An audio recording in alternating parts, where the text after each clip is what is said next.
तो guys last part में हम लोगों ने देखा था कि मो की लांगे टीम टाइगर्स टीम को बहुत ही बुरी तरीके से हरा देती है, जिसकी वजह से टाइगर्स टीम काफी ज्यादा उदास होती है। जिसके बाद अनाउंस किया जाता है कि लांगे टीम का सामना शार्प ब्लेड टीम से होने वाला है, जो देखकर यू विलेन काफी ज्यादा खुश होता है और कहता है कि आखिरकार अब मेरा मो के साथ सामना होने का समय आ चुका है। जिसके बाद सीन अगले दिन का होता है, जहाँ पर लांगे टीम और शार्प ब्लेड टीम का मैच स्टार्ट होने वाला था, पर तभी वहाँ पर पूरी तरह से अपने आप को कवर करे हुए कई सारे गार्ड्स आ जाते हैं, जिनको देखकर सोल्जर्स काफी ज्यादा हैरान होते हैं और कहते हैं ये तो काफी ज्यादा अजीब है, आखिर इस तरह के गार्ड इस साल यहाँ पर क्या कर रहे हैं, क्या यहाँ पर कोई बिग शॉट आने वाला है। तो दूसरा सोल्जर से कहता है कि मुझे इसके बारे में नहीं पता, और यानहू कमांडर ज़ूपीजियांग से बोलता है कि वो यहाँ पर आ चुके हैं। तो कमांडर ज़ूपीजियांग उसे कहता है कि अच्छा है, चलो मेरे साथ उसे मिलने चलो। फिर हमें सामने की तरफ दिखाते हैं कि एक रेड कलर की कार उनकी तरफ बढ़ती है, जिसके अंदर से एक इंसान निकलता है, जिसको देखकर कमांडर ज़ूपीजियांग और सभी लोग काफी ज्यादा हैरान हो जाते हैं, क्योंकि इस आदमी का नाम लिू वेंगजियान था, जो कि चाइनीज मिलिट्री का फाउंडिंग फादर है। सभी लोग वेंजियांग को देखकर सैल्यूट करने लगते हैं और ज़ूपीजियांग और वेनहाओ भी उसे सैल्यूट करते हैं। तो वेंजियांग उसे कहता है कि ठीक है, अब ये सब बंद करो और अपने गेम को स्टार्ट करो।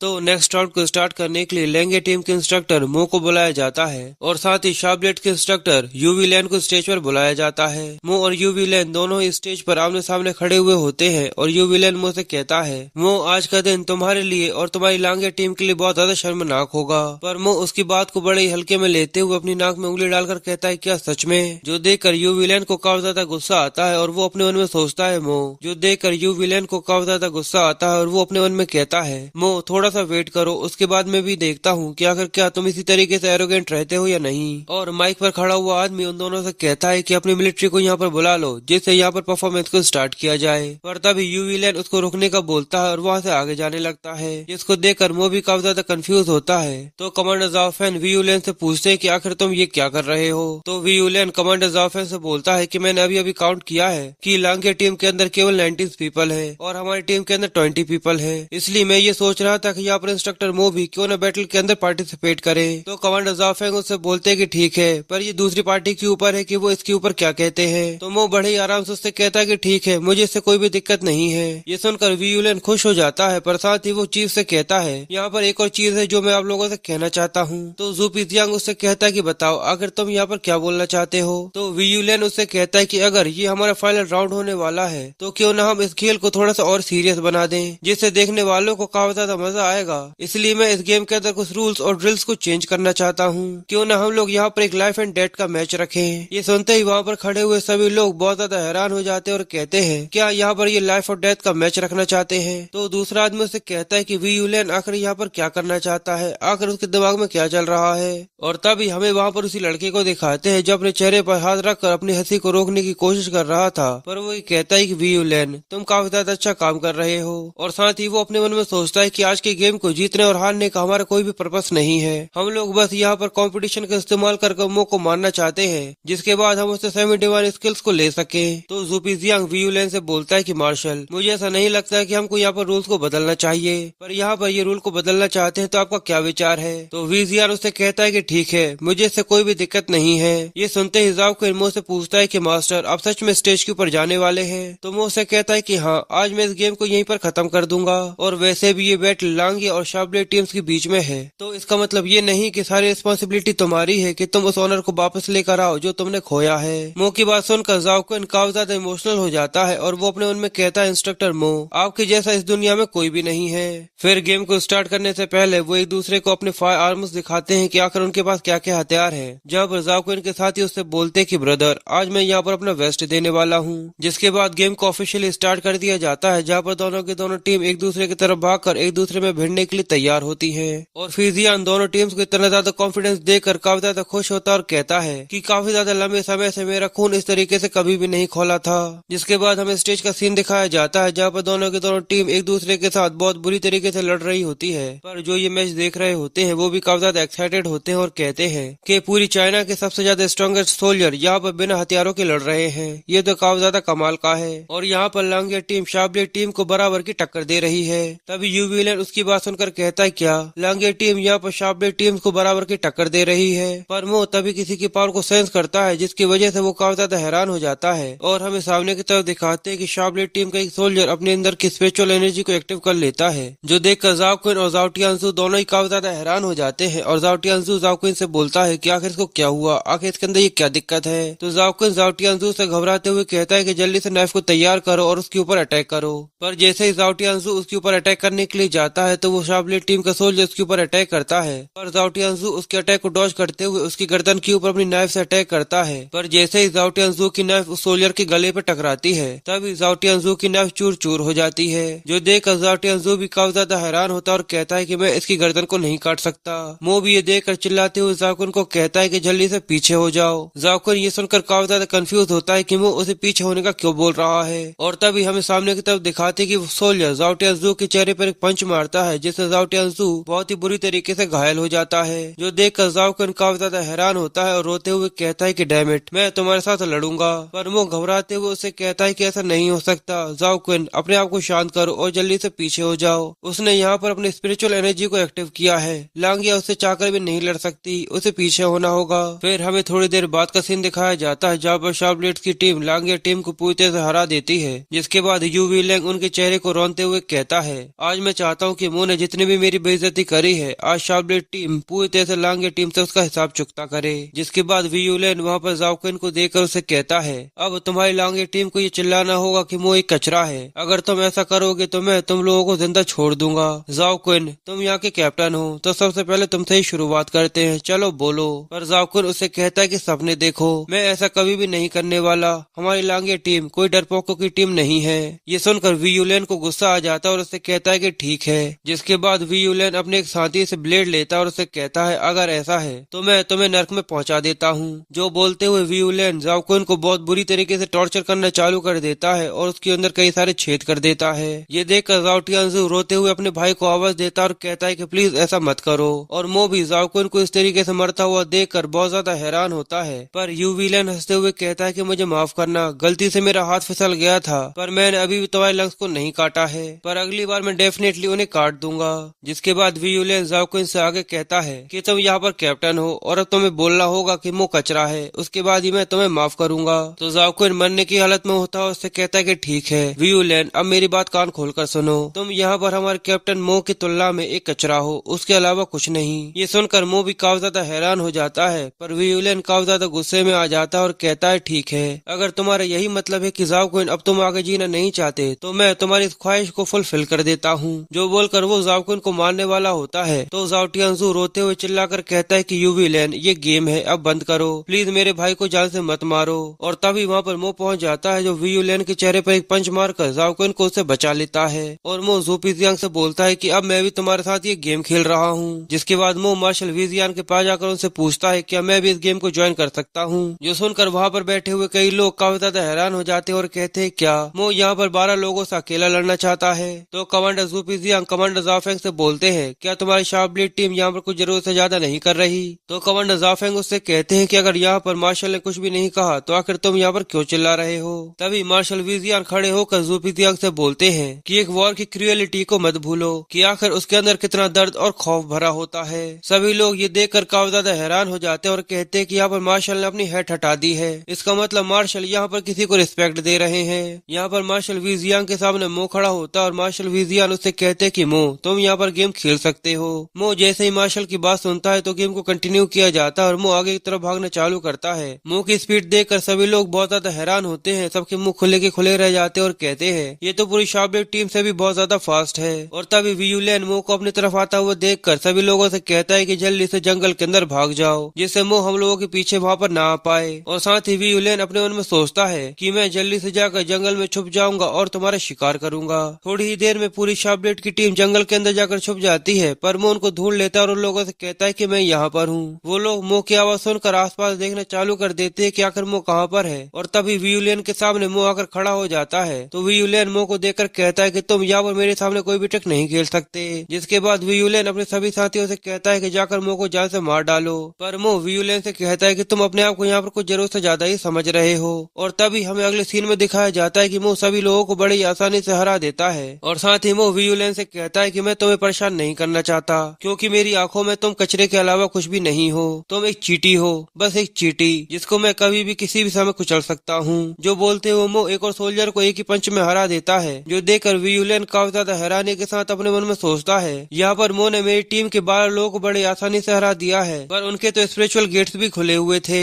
ऑडियंस में बैठे हुए लोग भी काफी ज्यादा हैरान होते और कहते कि मो तो काफी ज्यादा खतरनाक है। इसलिए अब मुझे इस चीज पर जरा सा भी शक नहीं है कि मो ने यहाँ पर शार्पलेट टीम का इंस्ट्रक्टर बनने के लिए मना क्यों कर दिया था। पर मैंने ऐसा कभी भी नहीं सोचा था कि मैं कभी भी मो के एक्शन को शो में देख पाऊंगा। सच में इंस्ट्रक्टर मो तो काफी ज्यादा पावरफुल है। और अब कैप्टन जू पिजियांग कैप्टन जाओ फेंग को चिढ़ाते हुए कहते हैं कि अगर तुम्हारे पास यंग सिटी के टाइगर जनरल्स है तो मेरे पास हुआ सिटी के मास्टर्स है, इसलिए कभी भी चाइनीज मिलिट्री की नेवी को कम नहीं समझना चाहिए। और मार्शल विजियान भी मो के टैलेंट को देखकर कहते हैं कि सच में इसका टैलेंट तो काबिल तारीफ है, इसके जैसा जीनियस मैंने आज से पहले कभी भी नहीं देखा।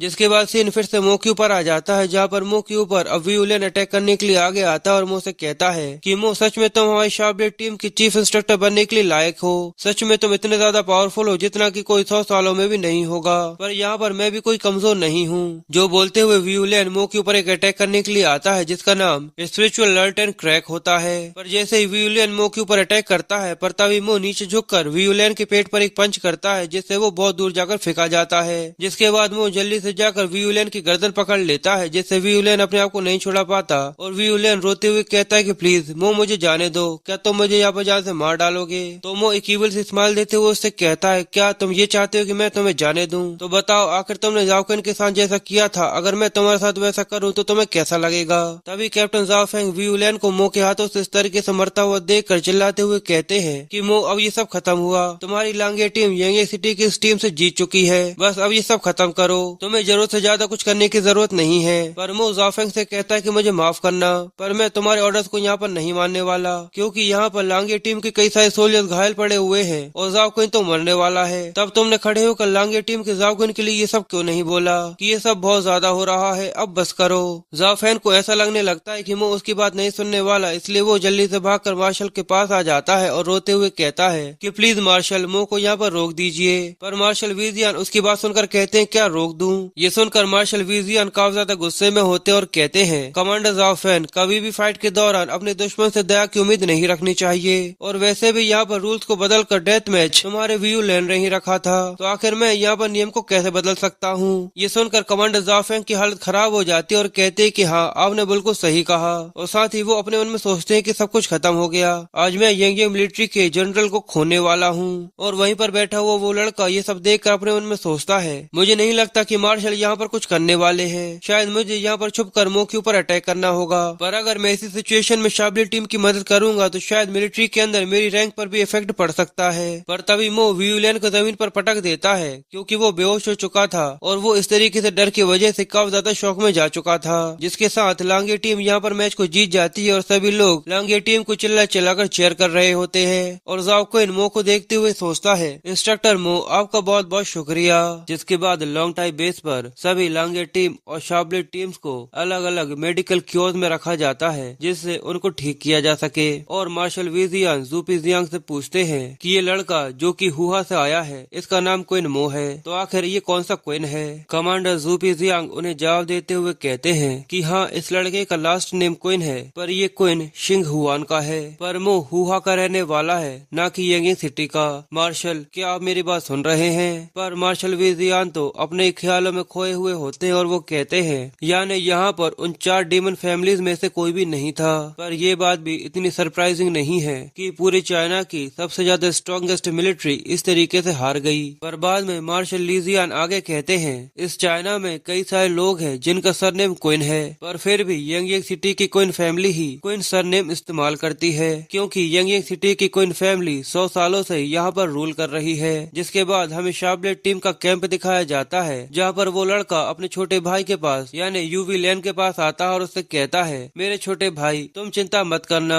मैं मो को बहुत बुरी तरीके से तबाह कर दूंगा। और साथ ही वो रोते हुए कहता है अगर एक बार किसी के वेन्स को डिस्ट्रॉय कर दिया जाए तो वो कभी भी अपनी पूरी जिंदगी में मार्शल आर्ट को कल्टीवेट नहीं कर सकता।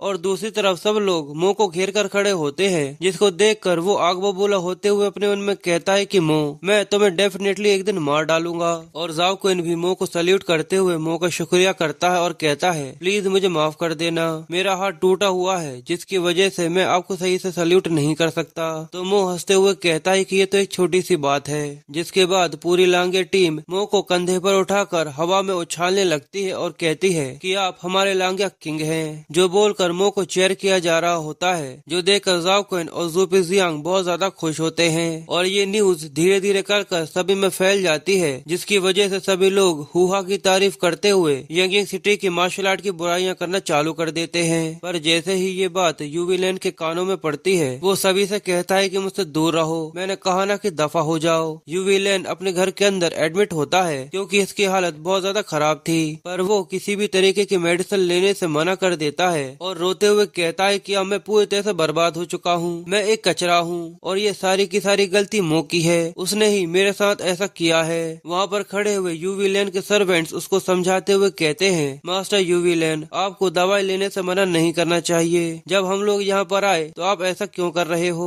बाहर से वही लड़का ये सब देखते हुए कहता है, मुझे लगता है कि अंदर जाकर मुझे उसे संभालना चाहिए। फिर वो लड़का अंदर जाकर यूवी लैन के सिर पर हाथ रखकर उसको समझाते हुए कहता है, ब्रदर यूवी लैन, ये सब सही नहीं है, ये सारी की सारी गलती मेरी है कि मैंने यहाँ पर उस कमीने मो को तुमसे मारने को कहा था। तो यूवी लैन रोते हुए उस लड़के का हाथ पकड़ लेता और कहता है कि ब्रदर प्लीज अपने आप को इसके लिए ब्लेम मत करो, मैं डेफिनेटली मो को पकड़ने में तुम्हारी मदद करना चाहता हूँ, मैं उसके हाथ काट कर उसकी जबान को काट देना चाहता हूँ, मैं चाहता हूँ कि मो की बची हुई लाइफ पूरी दर्द और निराशा में बीते और वो बस अपने जीने पर एक अफसोस रखे और वो इस चीज का अफसोस रखे कि आखिर वो अभी तक जिंदा क्यों है। तो वो लड़का गुस्से में कहता है कि ठीक है, इसमें कोई भी दिक्कत नहीं है, मैंने इसके बारे में सारा का सारा प्लान पहले ही बना लिया है, अब जाओ अंकल लियान से इसके बारे में बात करो और उनसे कहो कि वो तैयारी करें। जिसके बाद सीन कुछ दिन बाद यूनियन की कंपनी के अंदर का होता है, जहाँ पर मो बड़े ही आराम से एंजॉय कर सो रहा होता है, पर तभी उसका फोन बजता है और दूसरी तरफ से डायरेक्टर जी हुआ चिल्लाते हुए मो से कहते हैं कि मैं जी हुआन बोल रहा हूँ, यहाँ पर एक पेशेंट है जिसको आपकी बहुत ज्यादा जरूरत है,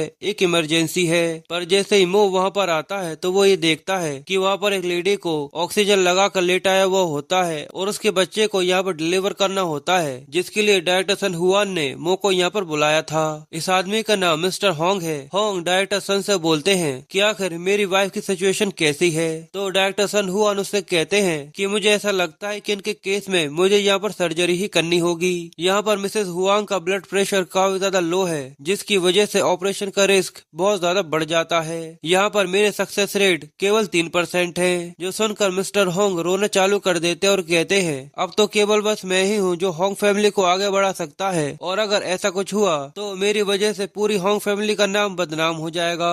पर मो उन सब की बात सुनने के बाद डायरेक्टर सन हुआन से बोलता है कि तुमने मुझे पहले क्यों नहीं बताया कि तुम्हें एक बेबी को डिलीवर करवाने में मेरी मदद चाहिए थी। जिसके बाद सन हुआन चमकती हुई आंखों के साथ मिस्टर हुआंग से बोलते हैं कि मैं इनकी मदद नहीं कर सकता, पर मैंने यहाँ पर इस एक्सपर्ट को बुलाया है जो तुम्हारा काम कर सकता है। और मो उसको इस तरीके से देखकर कहता है, बूढ़े आदमी, तुमने मुझे यहाँ पर धोखे से बुलाया है कि ये मिसेस होंग के बच्चे को बड़े ही आराम से डिलीवर करने में मदद कर सकता है। पर मिस्टर होंग सन हुआन की बात सुनकर गुस्से में कहते हैं, क्या तुम यहाँ पर मुझसे मजाक कर रहे हो? ये तो एक लड़का है, क्या तुम ये चाहते हो कि ये बच्चा मेरे बेबी को यहाँ पर डिलीवर करने में मदद करे? क्या तुम मुझसे कोई मजाक कर रहे हो? तो डायरेक्टर सन उससे कहते हैं कि इंसान इसी तरीके से जीता है, आखिर मैं तुमसे मजाक कैसे कर सकता हूँ। जिसके बाद डायरेक्टर सन हुआन मो को सारी डिटेल्स बताते हैं और कहते हैं कि थोड़ी ही देर बाद आपको बच्चे को डिलीवर करना होगा। मो भी सारी की सारी बात सुनने के बाद कहता है कि ठीक है, मुझे काफी चीजें समझ में आ गई हैं। पर मिस्टर होंग को कुछ भी समझ में नहीं आता, इसलिए वो काफी ज्यादा डरे हुए होते हैं और वो ऑपरेशन करने के लिए तैयार होते हुए कहता है कि ठीक है, चलो देखो अब मैं क्या करता हूँ। जिसके बाद वो सिल्वर नीडल्स को लेकर मिस होंग के हेड पर लगा देता है। तो डायरेक्टर सन हुआन उससे पूछते हैं कि आखिर आप यहाँ पर किस तरीके के मेथड को इस्तेमाल करने वाले हैं। तो वो उन्हें सारी बातें डिटेल में बताता है कि आखिर मैं किस तरीके से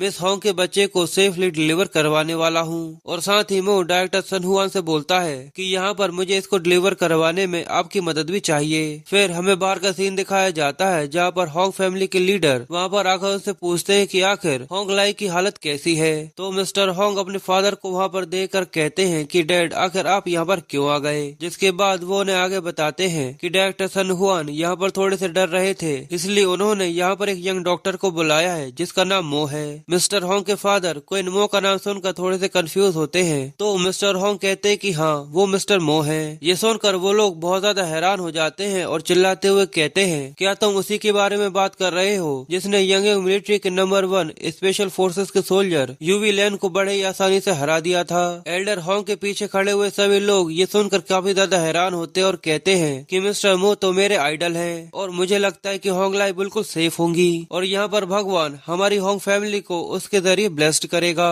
फिर वो लोग वेट करना चालू कर देते हैं और एल्डर होंग मिस्टर होंग से कहते हैं कि जैसे ही मिस्टर मो बाहर आएंगे तो हम लोगों को उनका शुक्रिया प्रॉपरली करना होगा। पर तभी रोने के अंदर से आवाज चालू हो जाती है और मो बाहर आकर मिस्टर होंग को बताता है कि यहाँ पर मिस होंग लाई ने एक लड़के को जन्म दिया है और माँ और बच्चा दोनों के दोनों सेफ हैं। ये सुनकर पूरी होंग फैमिली खुशी के मारे रोना चालू कर देती है और रोते हुए कहती है कि आखिरकार हमारी होंग फैमिली को उसका वारिस मिल चुका है। सभी मो को घेर कर मो का शुक्रिया करना चालू कर देते हैं और उसे बताते हैं कि आप मेरे आइडल हैं, क्या आप मुझे ऑटोग्राफ दे सकते हैं। और लड़कियां मो से कहती हैं कि आपकी गर्लफ्रेंड है, मेरी सेकंड सिस्टर आपसे प्यार करती है, क्या आप उसके बॉयफ्रेंड बनना चाहेंगे, क्या आप मुझे अपना वीचैट दे सकते हैं। और ऐसे ही कर कर पूरी होंग फैमिली मो को बहुत बुरी तरीके से घेर लेती है और मो चिल्लाते हुए कहता है कि आखिर मुझे साइन कहाँ पर करना है। तो होंग फैमिली के लड़के अपने कपड़े उतार कर उसे कहते हैं प्लीज हमारे एप्स पर हमें साइन कर दीजिए, और कोई कहता है कि मेरे बिस्किट्स पर साइन कर दीजिए।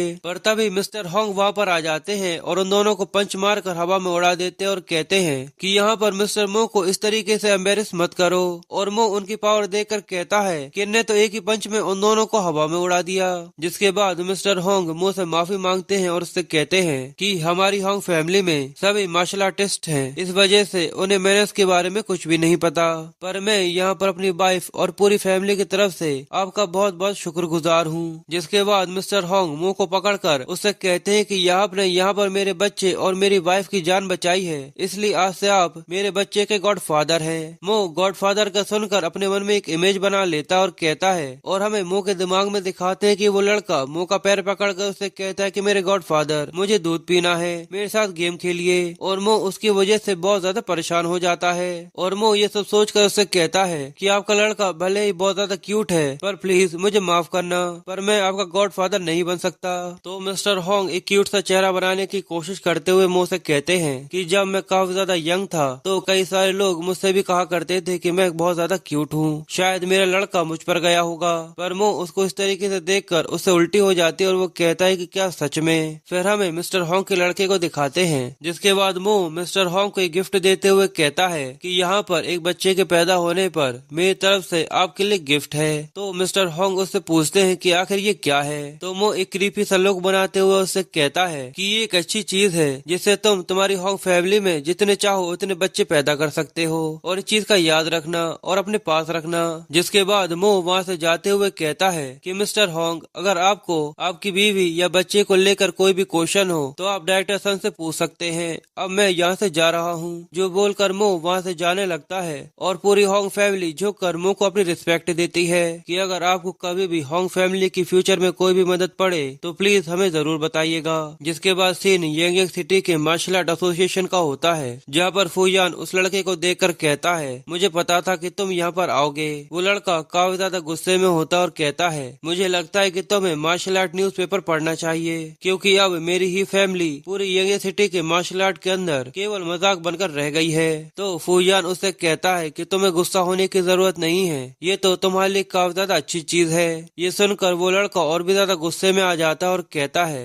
उसने यूवी लेन को पूरी जिंदगी भर के लिए अपाहिज कर दिया है और साथ ही मेरी ही फैमिली की रेपुटेशन को भी पूरी तरह से बर्बाद कर दिया है, और तुम ये कह रहे हो कि ये मेरे लिए काफी ज्यादा अच्छी चीज है। तो फुयान उससे कहता है कि तुम ये मत भूलो, क्या तुम्हें ऐसा लगता है कि उसने केवल तुम्हारे भाई के साथ ही ऐसा किया है? उसने मेरे लड़के को मार डाला, पर यहाँ पर कोई भी एविडेंस नहीं है। और अब तो पूरी यंग सिटी जानती है कि वो कौन है, और ये भी जानती है कि मो ने यूवी लैन को बहुत बुरी तरीके से बेइज्जत किया है। पर यहाँ पर केवल कुछ ही लोग हैं जो उसके बारे में बात नहीं कर रहे, इसलिए मुझे ऐसा लगता है कि केवल ये सही है और तुम्हारी ही फैमिली के लिए एक प्रॉपर तरीका है जिससे तुम अपनी पोजीशन को छोड़कर अपने भाई और मेरे लड़के के लिए बदला लो। तो वो लड़का भी गुस्से में कहता है कि हाँ तुमने सही कहा, अब मो लॉन्ग टाइम बेस से जा चुका है, इसलिए अब मेरी ही फैमिली को कोई भी नहीं रोक सकता। इसलिए अब मैं ही फैमिली के अंदर मो को मरवाने का ऑर्डर जारी कर दूंगा, और जब तक मो इस यंग सिटी के अंदर रहेगा तब तक मेरी ही फैमिली उसको एक न एक दिन ढूंढकर मार डालेगी। जिसके बाद सीन यूनियन की कंपनी के बाहर का होता है, जहाँ पर शीलू मार्शल मेडिसिन की ऑर्डर को ले रहा होता और उससे कहता है कि आज सच में यहाँ पर बहुत सारी मार्शल मेडिसिन आ चुकी हैं इसलिए आज मुझे ऐसा नहीं लगता कि मैं बहुत जल्दी यहाँ से घर जा सकता हूँ। फिर शीलू ऑर्डर को पूरा करने के बाद कहता है कि चलो अब समय है कि देखते हैं कि आज कितना प्रॉफिट हुआ था। पर तभी वहाँ पर 4 लोग आकर खड़े हो जाते हैं और वो शीलू से कहते हैं, तो शीलू तुम क्यू गांग के अप्रेंटिस हुआ करते थे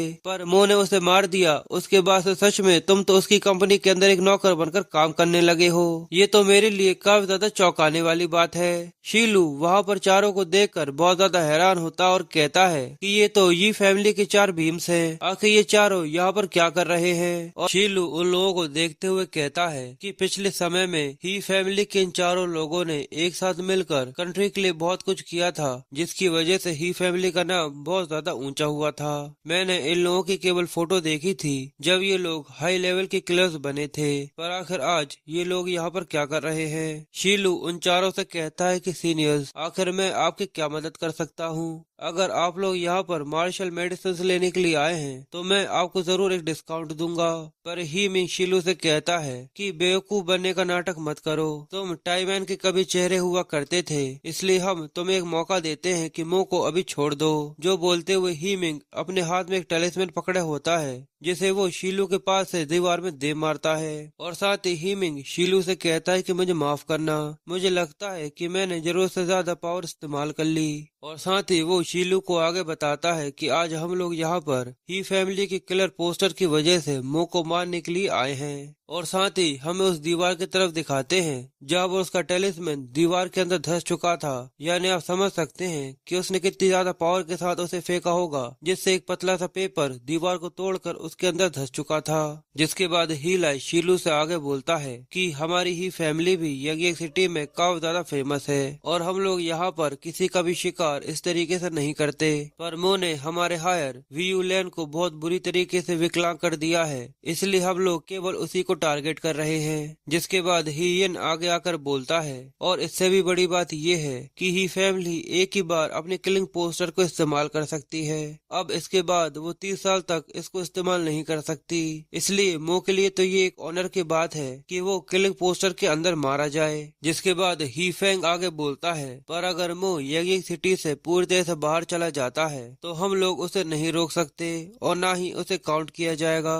शीलू उन चारों की बात सुनकर बहुत ज्यादा हैरान परेशान हो जाता है और कहता है, अब ऐसी सिचुएशन में आखिर मैं क्या करूं? ये चारों के चारों ही फैमिली के पिलर्स मेरे मास्टर क्यू गांग से बहुत ही ज्यादा पावरफुल हैं, इसलिए मुझे यहाँ पर कोई रास्ता निकालना होगा जिससे ये लोग जल्दी से मिस्टर मो के पास ना पहुँच सके। इसलिए शीलू अपनी जान को रिस्क में डालते हुए उन चारों से कहता है, सीनियर्स, पर प्लीज मुझे माफ कर दीजिएगा। मिस्टर मो ने यहाँ पर उनके बिजनेस की देख रेख करने के लिए मुझे हायर किया है, इसलिए मैं बिना उनकी ऑर्डर के यहाँ से नहीं जा सकता। मैं उनका ट्रस्ट ऐसे ही नहीं तोड़ पाऊंगा। पर शीलू अपनी बात पूरी कर पाता उससे पहले ही उसके ऊपर अटैक हो जाता है, जिसकी वजह से उसके थोड़े से कपड़े फट जाते हैं, पर वो खूना खून हो जाता है। यहाँ पर ही यिन ने अपनी स्पिरिचुअल एनर्जी से कई सारे पत्तियों को अपने कंट्रोल में किया हुआ होता है और उन्हीं से उसने शीलू के ऊपर अटैक भी किया था। ही यिन शीलू से आगे कहता है, तो अब तुम्हें क्या लगता है 10 मिनट के अंदर तुम्हारा खून पूरी तरह से बाहर आ जाएगा, जिसके बाद तुम वैसे भी मारे जाओगे, इसलिए जल्दी से हमें बता दो कि वो कहाँ पर है, तो हम तुम्हें तुम्हारी जिंदगी आगे जीने में तुम्हारी मदद करेंगे। पर ही फैंग उससे कहता है कि इस लड़के के साथ बकवास करना बंद करो, जब तक मो ये यंग सिटी छोड़कर यहाँ से नहीं जाएगा तब तक हम उसको ढूंढ सकते हैं। फिर वो चारों ही वहाँ से निकलते हुए कहते हैं कि चलो अलग अलग होकर उसको ढूंढते हैं। शीलू वहाँ से उन चारों को जाता हुआ देखकर अपने हाथ से खून को रोकने की कोशिश कर रहा होता है, पर साथ ही वो अपने मन में सोचता है, ये चारों कोई इंसान नहीं है, ये सच में मॉन्स्टर्स हैं। मुझे समझ में नहीं आ रहा कि मैं आखिर यहाँ पर क्या करूँ। मैं यहाँ से मिस्टर मो को ढूंढने के लिए भी नहीं जा सकता।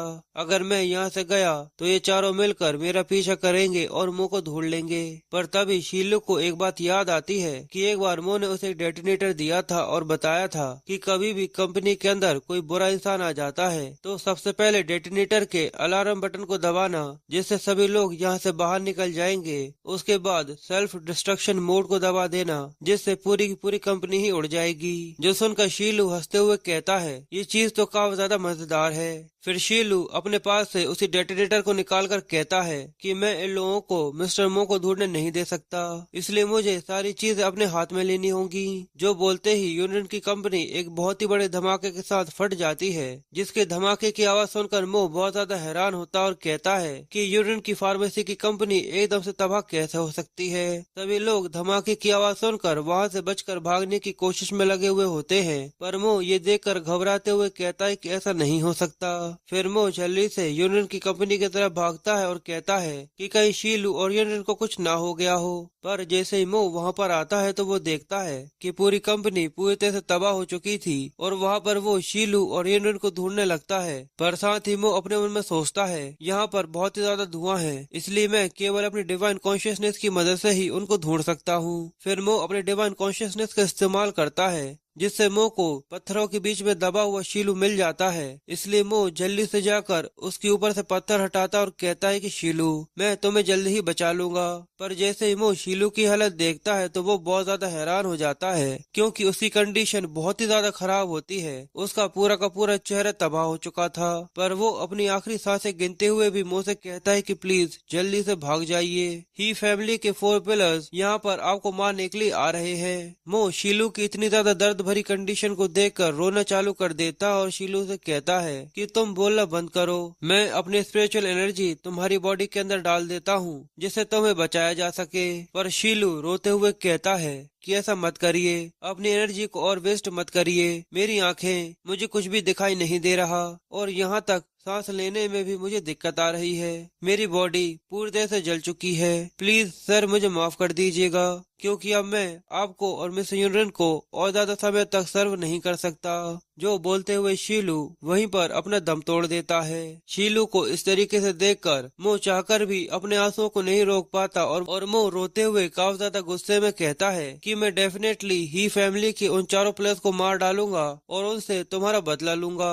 फिर मो शीलू की डेड बॉडी को उठाकर वहाँ से ले जाने लगता है, जो पूरी तरह से जल चुकी थी। और तभी वहाँ पर हमें यूनियन को भी दिखाते हैं और मो यूनियन को आवाज देता और कहता है कि यहाँ पर देखो। यूनियन मो को देखकर कहती है कि मास्टर, ये तो काफी ज्यादा अच्छा है कि आप ठीक हैं, पर आखिर आपके बैग के पीछे क्या है, आखिर आप कैसे उठाकर ला रहे हैं। तो मो उसे बताता है कि शीलू वो मर चुका है। जो सुनकर और शीलू की जली हुई डेड बॉडी को देखकर यूनियन भी रोना चालू कर देती है। जिसके बाद मो और यूनियन शीलू की डेड बॉडी को यूनिवर्सिटी के डॉर्मेट्री के पीछे दफना देते हैं और वहाँ मो यूनियन से बोलता है कि जब शीलू जिंदा था तो उसे हमेशा से फ्रीडम चाहिए थी, पर आज हमने यहाँ पर इसको दफना दिया है तो मुझे ये याद रखना होगा कि मुझे इसकी फ्रीडम को उसको वापस देना है। यूनियन मो को समझाते हुए कहती है, मास्टर मैंने ही फैमिली के बारे में सुना है, पर आखिर आप अब क्या करना चाहते हैं। अगर वी फैमिली केवल मुझसे बदला लेना चाहती है क्योंकि मेरी वजह से यू विलेन अपाहिज हो गया था तो वो केवल मेरा ही शिकार करते,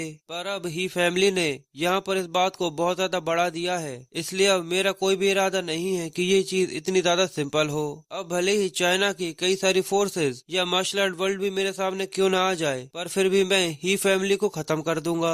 जिसके बाद मो यूनियन को बताता है कि मैंने जाओमिंग से बोला है कि वो हुआ से कुछ लोगों को यंग सिटी के मिलिट्री के रीजन में भेज देगा जो तुम्हारे यहाँ पर रक्षा करेंगे। जो बोलकर मो वहाँ से जाने लगता है, पर यूनियन मो के लिए घबराते हुए मो से कहती है, मैं आपके हर एक शब्द को समझ चुकी हूँ, पर प्लीज मास्टर प्लीज मेरे लिए वापस आइएगा, मैं आपका यंगी सिटी के मिलिट्री रीजन के अंदर वेट करूंगी। मो यूनियन की बात सुनकर थोड़ा सा हैरान हो जाता है, पर साथ ही निराश होते हुए कहता है कि ठीक है। जिसके बाद नेक्स्ट सीन ही फैमिली का होता है, जहाँ पर वी लाई वी यूलेन को बताता है, हमने पहले ही किलर पोस्टर की वजह से आपके दुश्मन मो के एक लॉयल सर्वेंट को मार दिया है। जिसके बाद वी विन बोलता है कि ये आदमी यंग सिटी में मो का सबसे ज्यादा वफादार आदमी था, पर अब वो मर चुका है, जिसकी वजह से मो का कॉन्फिडेंस शायद टूट चुका होगा।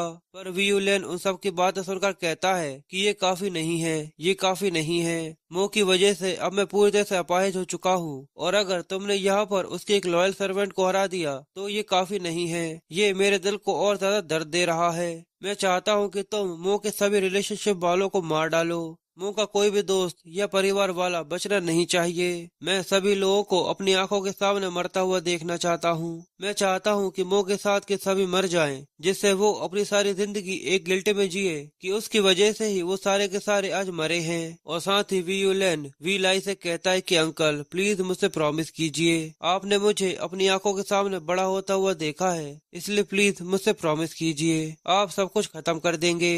पर तभी वहाँ पर वीमिंग और वो लड़का आ जाता है और वीमिंग उनसे कहता है कि हमने यहाँ पर मो के कुछ करीबी लोगों को ढूंढा है। कुछ समय पहले ही मो ने होंग फैमिली के एक बच्चे को जन्म देने में मदद करी है, जिनकी मार्शल आर्ट स्किल काफी ज्यादा कमजोर है और शायद वो होंग फैमिली मो के काफी ज्यादा करीब है, तो क्यों न शुरुआत इस होंग फैमिली से ही की जाए। तो वो लड़का कहता है कि अंकल आपको इस सब के लिए परेशान होने की जरूरत नहीं है, प्लीज मुझे होंग फैमिली को तबाह करने के लिए जाने दीजिए। जिसके बाद सीन होंग फैमिली का होता है, जहाँ पर मिस्टर होंग अपने फादर एल्डर होंग के साथ खड़े हुए होते हैं और एल्डर होंग कहते हैं कि सच में काफी ज्यादा लंबे समय के बाद हमारे घर में इतनी ज्यादा एक्टिविटी हो रही है। हम आज बच्चे के 100वें दिन पर एक दावत रखते हैं, इसलिए तुम मिस्टर मो को इसके बारे में खबर पहुंचवा देना। तो मिस्टर होंग अपने फादर से कहते हैं मैंने तो पहले ही उनके पास खबर पहुंचा दी है, पर उन्होंने कहा है कि किसी काम की वजह से वो थोड़े से लेट हो जाएंगे। और ऐसे ही बाप बेटे दोनों एक दूसरे के साथ हंसी मजाक कर ही रहे होते हैं और वो कहते हैं तो बताओ आखिर तुम क्या चाहते हो, आखिर इस लड़के का नाम क्या होगा। तो मिस्टर होंग कहते हैं मुझे लगता है कि मिस्टर मो के यहाँ पर आ जाने के बाद शायद वही इसका एक अच्छा सा नाम रख सकते हैं। पर तभी वो लोग पीछे से किसी की आवाज सुनते हैं कि आखिर तुम कौन हो, तुम्हें यहाँ पर नहीं बुलाया गया। तो हमें वही ही फैमिली का लड़का दिखाते हैं जो कहता है कि नहीं मैं यहाँ पर अनइनवाइटेड आया हूँ। तो होंग फैमिली के सर्वेंट्स कहते हैं आखिर तुम यहाँ पर क्या कर रहे हो और आखिर कॉन्ग्रेचुलेशंस का गिफ्ट कहाँ पर है, मुझे नहीं लगता कि तुम्हें यहाँ पर आना चाहिए था। तो वो लड़का हंसते हुए कहता है कि होंग फैमिली के लिए मेरा दिल तो बाग बाग हो रहा है और क्या फिर भी मैं होंग फैमिली के बच्चे के 100वें दिन पर यहाँ पर सेलिब्रेशन में शामिल नहीं हो सकता। पर तभी मिस्टर होंग उसको रोकते हुए कहते हैं क्या तुम मुझे बता सकते हो कि आखिर तुम यहाँ पर क्यों आए हो, आखिर तुम्हें यहाँ पर आने की जरूरत क्या थी। तो वो लड़का कहता है कि मैं होंग फैमिली के लिए यहाँ पर कुछ लेकर आया हूँ। तो एल्डर होंग कहते हैं कि बताओ आखिर क्या है। तभी वो लड़का सभी लोगों को मारना चालू कर देता है और कहता है मैं यहाँ पर तुम्हारी फैमिली के अंदर से 74 लोगों की जान लेना चाहता हूँ। इतने ज्यादा खतरनाक दृश्य को देखकर पूरी होंग फैमिली के लोग काफी ज्यादा डर जाते हैं और वहाँ से भागना चालू कर देते हैं और कहते हैं कि आखिर ये मिडिल मार्शल आर्ट ट्रायल में होने के बाद आखिर किस तरीके के मूव को इस्तेमाल कर रहा है। एल्डर होंग ये देखकर समझ जाते हैं कि ये यंगे सिटी के ही फैमिली का मूव है, पर उन्हें ये चीज समझ में नहीं आती कि आखिर ही फैमिली का उनकी फैमिली के साथ क्या दुश्मनी है। वो लड़का चिल्लाते हुए कहता है मैं आज तुम लोगों के साथ एक अच्छा समय बिताना चाहता हूँ, अगर मैं वहाँ पर कैप्टन जाफेंग के सामने मो के ऊपर अटैक कर पाता तो वी यूलेन कभी भी विकलांग नहीं होता। और साथ ही वो सभी लोगों को मारते हुए आगे बढ़ता जाता और कहता है कि आज होंग फैमिली का कोई भी यहाँ से बचकर भाग नहीं सकता। और फिर देखते ही देखते वो लड़का होंग फैमिली के 70 लोगों को एक साथ मार देता है और कहता है कि अभी केवल 4 लोग और बाकी हैं। और हमें दिखाते हैं कि होंग फैमिली के वो चारों लोग यानी मिस्टर होंग, उनके फादर, उनकी वाइफ और उनका बच्चा। मिस्टर होंग ये देखकर काफी ज्यादा डर जाते हैं और वो अपनी फैमिली को बचाते हुए कहते हैं कि तुम लोग दूर रहना, मैं इससे निपटता हूँ। पर तभी वो लड़का फिर से उन लोगों के सामने आ जाता और कहता है कि आखिर तुम लोग कहाँ जा रहे हो। जिसके बाद वो छोटे से बेबी को देखकर कहता है क्या ये क्यूट सा वही लड़का है जिसको डिलीवर करने में मो ने मदद करी थी। मिस्टर होंग उसके मुंह से ये बात सुनकर कहते हैं कि आखिर तुम्हें इसके बारे में कैसे पता है। पर तभी वो लड़का अपने एक ही अटैक से मिस्टर होंग की गर्दन को उखाड़ फेंकता है और कहता है कि ये तो जाहिर सी बात है, आज मुझे लगता है कि होंग फैमिली का बच्चा और पूरी होंग फैमिली आज पूरी तरह से तबाह हो जाएगी। ये तो काफी ज्यादा कमाल की बात है। एल्डर होंग उस लड़के को अपनी तरफ बढ़ता हुआ देखकर पूरी तरह से हिम्मत तोड़ देते हैं और कहते हैं कि आज हमारी होंग फैमिली पूरी तरह से तबाह हो जाएगी। फिर हमें खून की छींटे दिखाई जाते हैं और फिर वो लड़का वहाँ से जाते हुए कहता है कि मो मैंने तुम्हारे लिए इस गिफ्ट को तैयार किया है, मुझे उम्मीद है कि तुम्हें ये काफी ज्यादा पसंद आएगा। फिर सीन कुछ घंटे बाद का होता है, जहाँ पर वो नेविगेशन का इस्तेमाल करते हुए होंग फैमिली के घर के बाहर आकर खड़ा हो गया था। पर वो होंग फैमिली के अंदर से कोई भी आवाज न सुनते हुए सोचता है, ये तो काफी ज्यादा अजीब सा है कि आज बच्चे के 100वें दिन के लिए बैंक्वेट नहीं रखा गया, तो आखिर यहाँ पर इतनी ज्यादा शांति क्यों है? क्या मैं गलती से गलत जगह पर तो नहीं आ गया? पर तभी मो वहाँ पर ब्लड की स्मेल सूंघता है, जिसकी वजह से वो काफी ज्यादा हैरान हो जाता है और कहता है यहाँ पर तो ब्लड की बहुत ही ज्यादा स्ट्रॉन्ग स्मेल आ रही है। इसलिए वो घबराते हुए जल्दी से होंग फैमिली के अंदर देखता है, तो वो ये देखकर बहुत ज्यादा हैरान हो जाता है और कहता है आखिर ऐसा कैसे हो सकता है? होंग फैमिली के 70 से भी ज्यादा लोगों को केवल मेरी वजह से मार डाला। पूरी होंग फैमिली में कोई भी नहीं बचा, यहाँ तक वो बच्चा भी नहीं। होंग फैमिली यंग सिटी से पूरी तरह से डिसअपियर हो चुकी है। और मो वहाँ पर ही फैमिली के उस लड़के का लेटर छोड़ा हुआ देखकर रोना चालू कर देता है और कहता है कि फिर से ही फैमिली आखिर क्यों? अगर वो लोग मुझसे नफरत करते हैं तो वो लोग मेरे पीछे क्यों नहीं आ रहे? आखिर वो लोग इन मासूम लोगों को मारकर क्या साबित करना चाहते हैं? जिसके बाद मो के पास एक फोन आता है और उसी तरफ वो लड़का जिसका नाम वी चोंग होता है, वो मो से कहता है कि मो, मुझे लगता है कि तुम्हें मेरा छोड़ा हुआ गिफ्ट मिल गया होगा। मुझे उम्मीद है कि तुम्हें वो गिफ्ट काफी ज्यादा पसंद आया होगा। अगर तुम मुझसे होंग फैमिली का रिवेंज लेना चाहते हो तो क्यों न तुम 3 दिन बाद फिर से यहाँ पर आ जाओ। मेरी ही फैमिली वहाँ पर तुम्हारा वेट करेगी। अगर मो सच में तुम्हारे अंदर हिम्मत है तो वहाँ पर आ जाना। तुम्हारे वहाँ पर आते ही हम लोग वहाँ पर सारा का सारा किस्सा खत्म कर देंगे, इसलिए प्लीज मुझे ज्यादा वेट मत कराना। जिसके बाद हमें 5 घंटे बाद का सीन दिखाया जाता है, जहाँ मो ने होंग फैमिली के सभी फैमिली मेंबर्स को उनके टॉम के अंदर दफना दिया होता है। पर साथ ही मो अपने मन में सोचता है आज मेरी वजह से होंग फैमिली के साथ ऐसा हुआ है, इसलिए मैं पूरी होंग फैमिली से माफी चाहता हूँ। पर मैं यहाँ पर ये कसम खाता हूँ कि मैं जल्दी ही पूरी वी फैमिली को खत्म कर दूंगा और उससे तुम्हारा बदला लूंगा और उसका सिर तुम्हारे टॉम के ऊपर लाकर तुम्हें ट्रिब्यूट करूंगा। जो सोचते हुए मो वहीं पर खड़ा होता है, पर तभी पीछे से होंग फैमिली का वो आदमी जो वहाँ से बचकर निकल गया था, वो मो के पास आकर कहता है ये बूढ़ा आदमी बहुत देर से आपका वेट कर रहा था। मो ये सुनकर कहता है क्या मेरा वेट? तो वो आदमी रोते हुए बताता है कि हेडमास्टर के मरने से पहले उनने मुझसे कहा था कि मैं यंग मास्टर को लेकर आपके पास पहुंच जाऊं। ये सुनकर मो भी हैरान हो जाता है और सोचता है यानी जो बच्चा तुम्हारे हाथ में है वो होंग फैमिली का है। इसका मतलब होंग फैमिली पूरी तरह से तबाह नहीं हुई है। जिसके बाद मो उस बूढ़े आदमी से उस बच्चे का नाम पूछता है, तो वो बूढ़ा आदमी मो को बताता है कि अभी तक इसको नाम नहीं दिया गया है। फैमिली मास्टर चाहते थे कि मिस्टर मो आकर इसका नाम रखे। ये सुनकर मो रोते हुए कहता है कि आज से इस लड़के का नाम होंग जाओ टियान है और आज इस बच्चे ने जो सब सहा है भविष्य में इसको ऐसा कुछ भी नहीं सहना पड़ेगा। जो बोलकर मो वहाँ से जाने लगता है, तो वो बूढ़ा आदमी मो को टोक कर बोलता है पर मास्टर मैं एक लड़के को संभाल नहीं सकता, एक बच्चे की परवरिश करना मैं अफोर्ड नहीं कर सकता।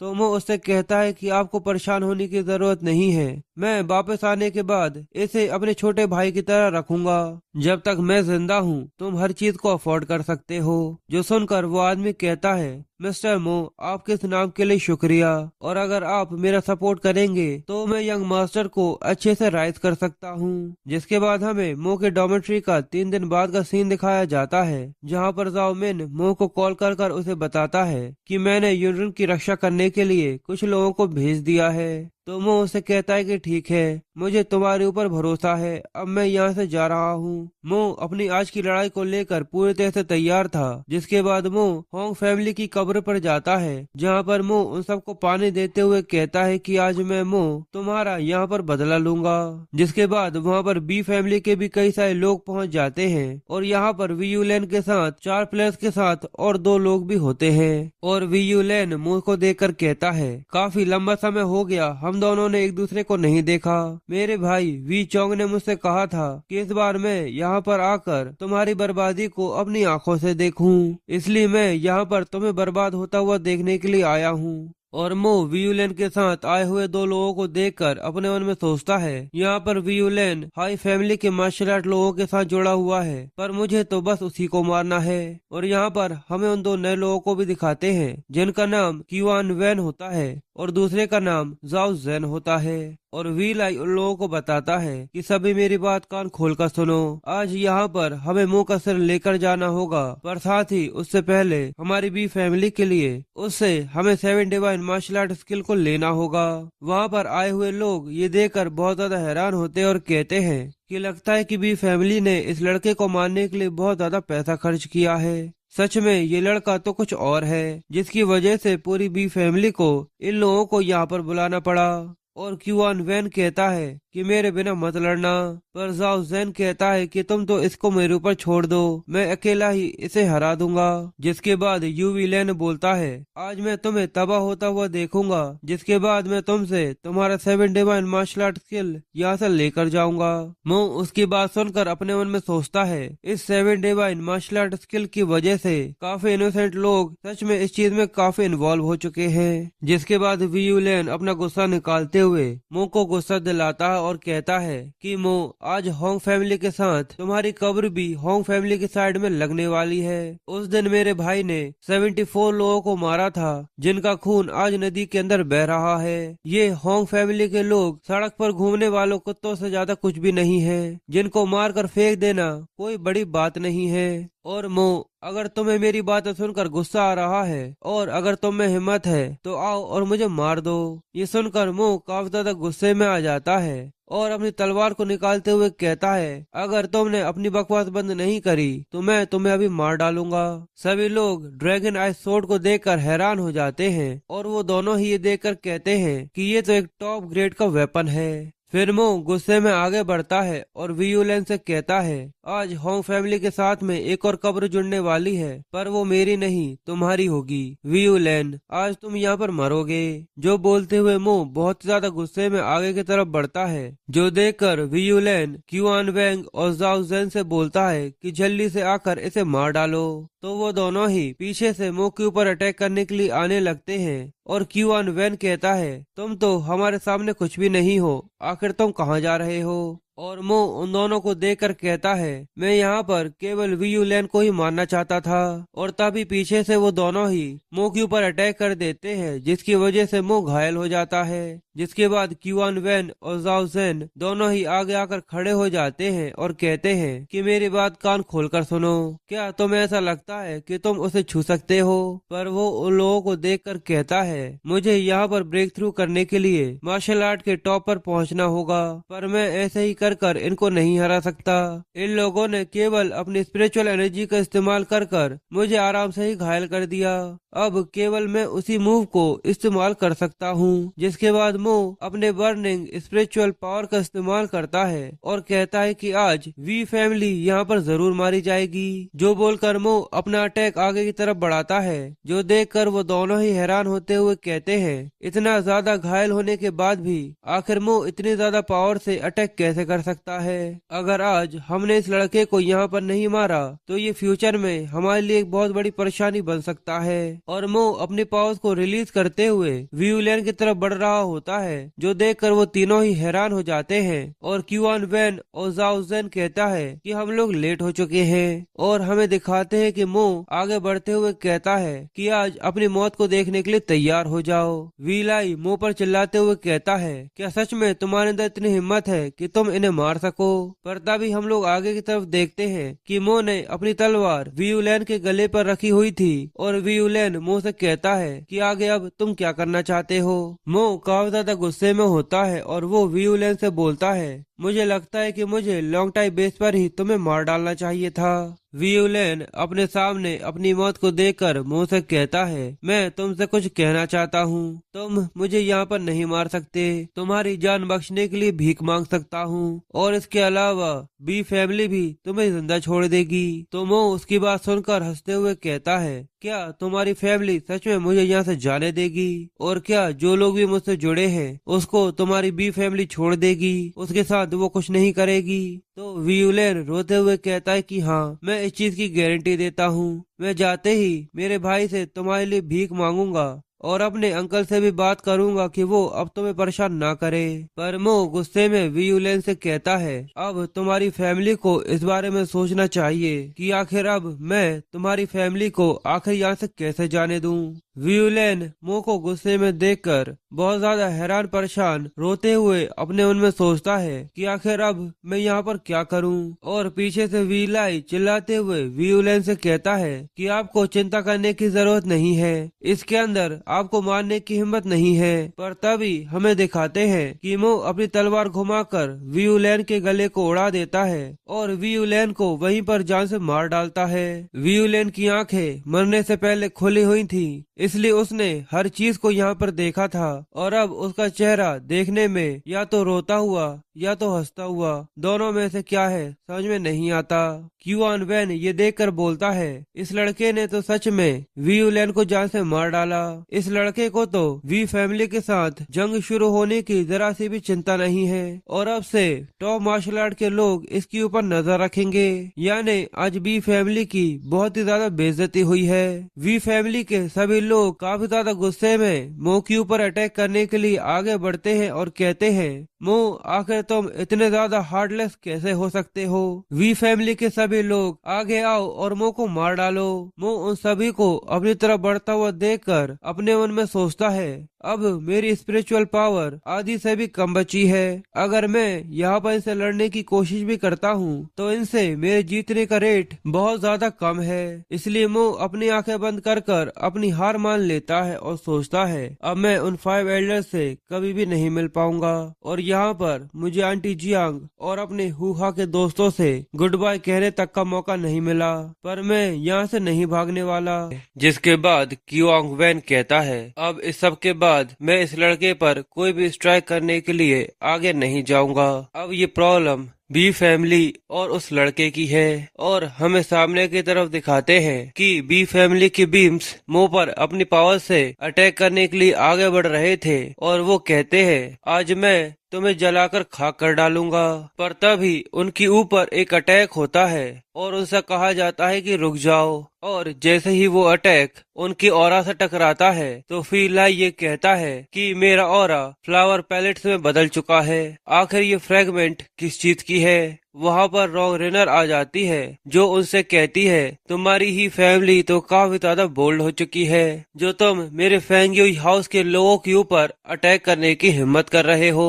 वो लोग अपने सामने फेंगयुई हाउस की रॉन्ग रेनर को देखकर काफी हैरान होते हैं और कहते हैं कि फेंगयुई हाउस यांगे सिटी की टॉप पावर्स में से एक है। ये यांगे सिटी की लो, मीडियम और हाई मार्शल आर्ट फैमिली में से नहीं है। असल में यहाँ पर यांगे सिटी के अंदर 4 बड़ी फैमिलीज है जिसमें से फेंगयुई हाउस एक है और भले ही 20 साल पहले क्वीन फैमिली के मास्टर यांगे सिटी से भाग चुके थे, पर उस सब के अलावा ये दोनों हमेशा न्यूट्रल ही रहती हैं और यहाँ पर फेंगयुई हाउस मो के लिए खड़ी हो रही है। मो रॉन्ग रेनर को देखकर कहता है, मुझे तो लगा था कि तुम यहाँ पर नहीं आओगी। रॉन्ग रेनर मो से कहती है, फेंगयुई हाउस के आर्टिस्ट को मैनेज करना मेरे लिए सबसे ज्यादा जरूरी है। जिसके बाद हमें बताया जाता है कि मो ने यहाँ पर आने से पहले ही रॉन्ग रेनर से बोल दिया था कि मैं आज वहाँ पर जाने वाला हूँ और क्यूआन वैन रॉन्ग रेनर का दीवाना बनकर रॉन्ग रेनर को वहाँ पर मो के साथ खड़ा हुआ देखकर कहता है, आखिर मो मिस रॉन्ग रेनर के इतने ज्यादा क्लोज कैसे हो सकता है? मैं तो यहाँ पर मरने के लिए भी तैयार हूँ अगर एक बार मिस रॉन्ग रेनर मुझसे बात कर ले तो। जिसके बाद फीलाई रॉन्ग रेनर के पास आकर उससे कहता है, जरूरत से ज्यादा बात करने के लिए मुझे माफ कर दीजिएगा, पर फेंगयू हाउस कभी भी यांगे सिटी के मार्शल आर्ट में इंटरफेयर नहीं करती।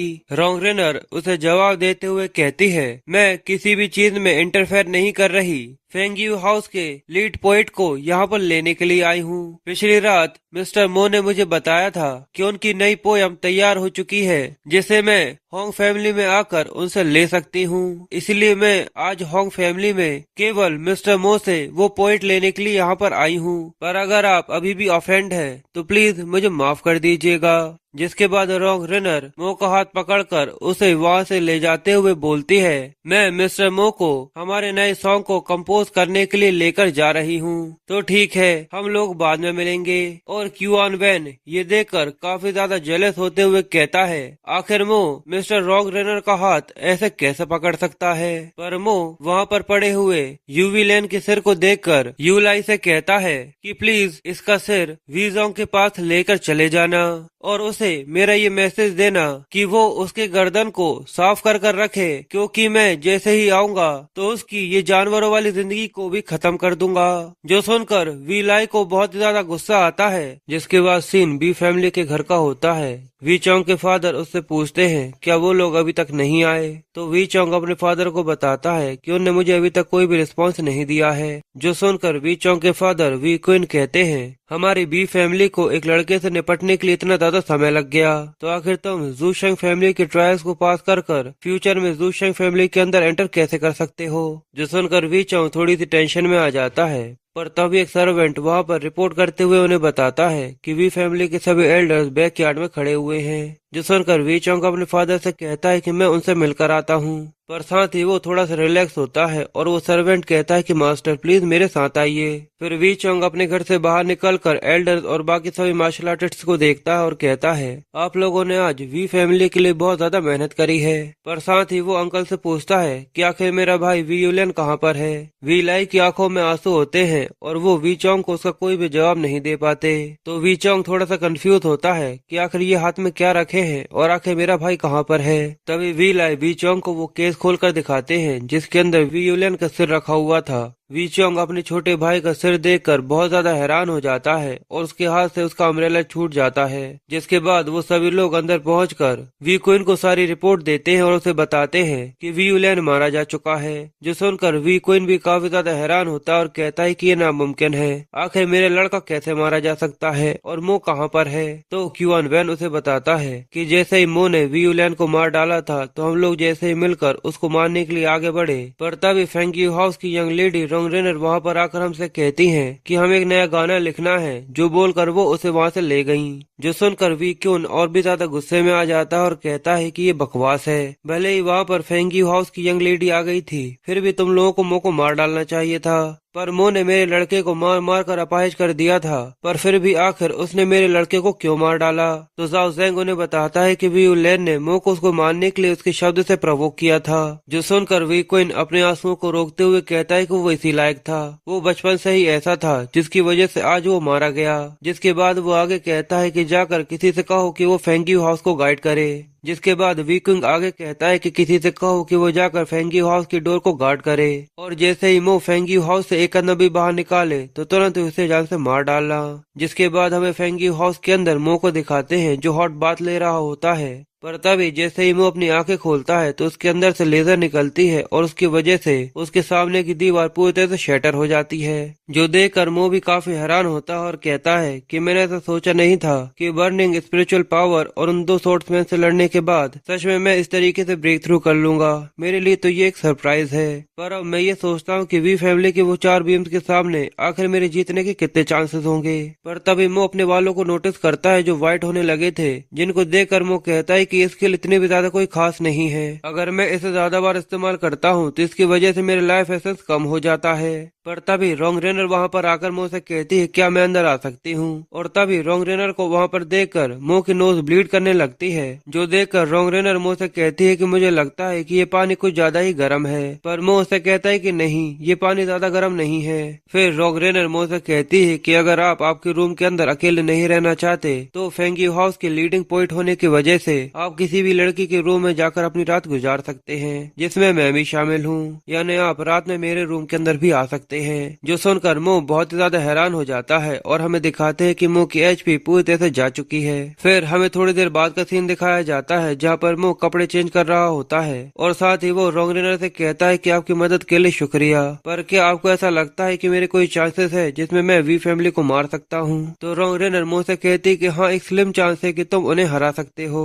ये सुनकर मो पूछता है कि आखिर तुम्हारा क्या मतलब है। तो रॉन्ग रेनर मो को वहीं पर बिठाते हुए कहती है कि पहले बैठो, उसके बाद मैं तुम्हें मैं सारी चीजें बताती हूँ। जिसके बाद रोंगरेनर मो को बताना चालू करती है और उसे बताती है, जैसा कि आपको पता है कि यंग ए सिटी का मार्शल आर्ट वर्ल्ड बहुत ही ज्यादा बड़ा है, इसलिए मेरा ये कहना भी गलत नहीं होगा कि अगर आप यंग ए सिटी के मार्शल आर्ट वर्ल्ड के टॉप स्ट्रेंथ है तो इसका मतलब यही है कि आप चाइनीज मार्शल आर्ट के टॉप लेवल पर हैं। और जैसा कि एंशिएंट टाइम से यंग ए सिटी का मार्शल आर्ट 3 वर्ल्ड्स में डिवाइडेड है, जो कि लो, मीडियम और हाई लेवल के मार्शल आर्ट आते हैं। इसी वजह से यंग ए सिटी के तीनों मार्शल आर्ट वर्ल्ड के स्टेटस एक दूसरे से बहुत ज्यादा अलग है, क्योंकि उनके अंदर स्ट्रेंथ का बहुत ज्यादा बड़ा गैप डिफरेंस है। और यही बात अगर मैं आपको शॉर्ट में बताऊं तो मीडियम मार्शल आर्ट के 2 लोग लो मार्शल आर्ट की पूरी फैमिली को तबाह कर सकते हैं, और ऐसे ही हाई मार्शल आर्ट का एक इंसान मीडियम क्लास के मार्शल आर्ट को पूरी तरह से सप्रेस कर सकता है। ये बात सुनते ही मो समझ जाता है और बोलता है, इसलिए इस चीज में कोई भी दो राय नहीं है कि वी चोंग ने अकेले ही पूरी होंग फैमिली को तबाह कर दिया था।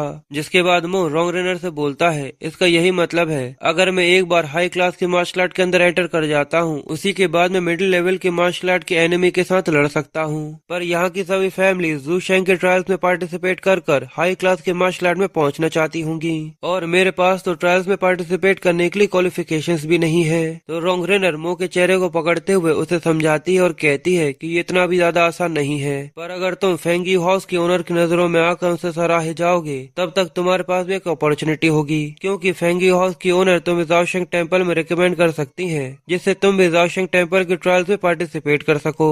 तो मो रोंगरेनर से पूछता है कि मुझे इस वीकेंड के आखिर तक ओनर से मिलने का मौका मिल सकता है। तो रोंगरेनर मो को मना करते हुए बताती है कि ओनर की तबीयत काफी ज्यादा खराब रहने लगी है, इस वजह से कुछ सालों में वो केवल कुछ ही लोगों से मिलती है। पर तभी वहाँ पर आकर एक मेडन उन्हें रिपोर्ट करती है और बताती है कि फेंगी हाउस के गेट पर काफी लंबे समय से कुछ लोग खड़े हैं, जिनमें से कुछ यंग हैं और कुछ ओल्ड, और वो बहुत ही ज्यादा गुस्से में है। उसकी बात सुनकर मो कहता है कि जरूर ये वी फैमिली होगी, जो सुनकर रोंगरेनर मो से कहती है कि मिस्टर मो, मैं आपके पर्सनल अफेयर्स में आपके लिए कुछ भी नहीं कर सकती। तो मो उससे कहता है कि ठीक है। जिसके बाद मो अपनी तलवार निकालकर बाहर की तरफ जाने लगता है और कहता है, अगर वी फैमिली यहाँ पर आ ही गई है तो आज वो यहाँ से जिंदा बचकर नहीं जाने वाली। जिसके साथ ये पार्ट यहीं पर खत्म हो जाता है। गाइस, अगर आप लोगों को मेरा एक्सप्लेनेशन पसंद आया हो तो प्लीज वीडियो को लाइक करना मत भूलिएगा, और कमेंट करके मुझे जरूर बताइएगा कि आपको वीडियो कैसी लगी। मिलते हैं आप लोगों से नेक्स्ट वीडियो में।